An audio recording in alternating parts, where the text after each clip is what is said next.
Now on GMA for the kickoff to Pride Month, and Will Gans is here with a special edition of Binge This, and it looks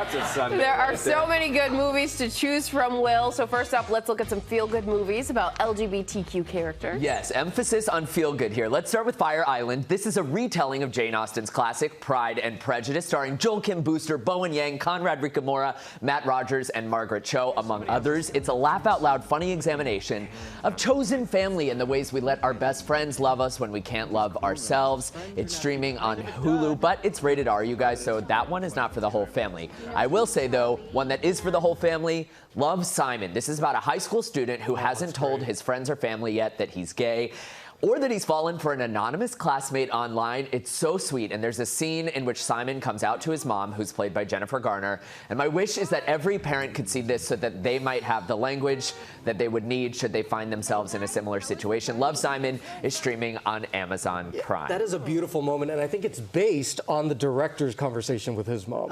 It's a beautiful, beautiful Should we moment. all be so lucky? Yeah. Okay, so what about if you're trying to learn something? Yes, okay, so Paris is Burning is required viewing. This is a documentary shot from the mid to late 80s documenting New York City's underground ballroom culture. It pays tribute to Black and Latinx, queer and trans folks who paved the way for things like Madonna's voguing and inspired the sound of Beyonce's Renaissance album.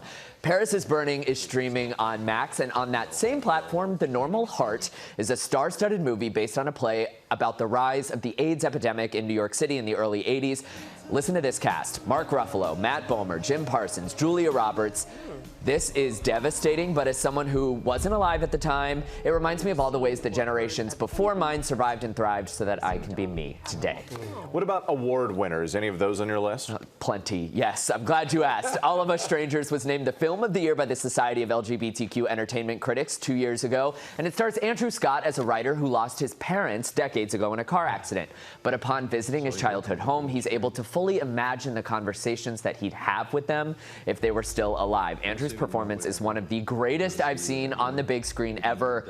But word to the wise, yes, wear waterproof mascara if you watch it on Apple TV or Prime. I always do. Yes. and thank God for it, Wick. Lastly, That's an ally right there it is. We all know this show about the Rose family, which I'm not allowed to say the name of on TV, but it cleaned up at the Emmy Awards, winning every award it was nominated for in its final season. It's so funny. It's so great. Dan Levy, who of course stars in the show, said he deliberately created a world within the show that doesn't have homophobia in it at all. It's a lovely way to remind audiences that someone's identity doesn't have to be up for debate, that sometimes when someone tells you who they are, you can simply believe them.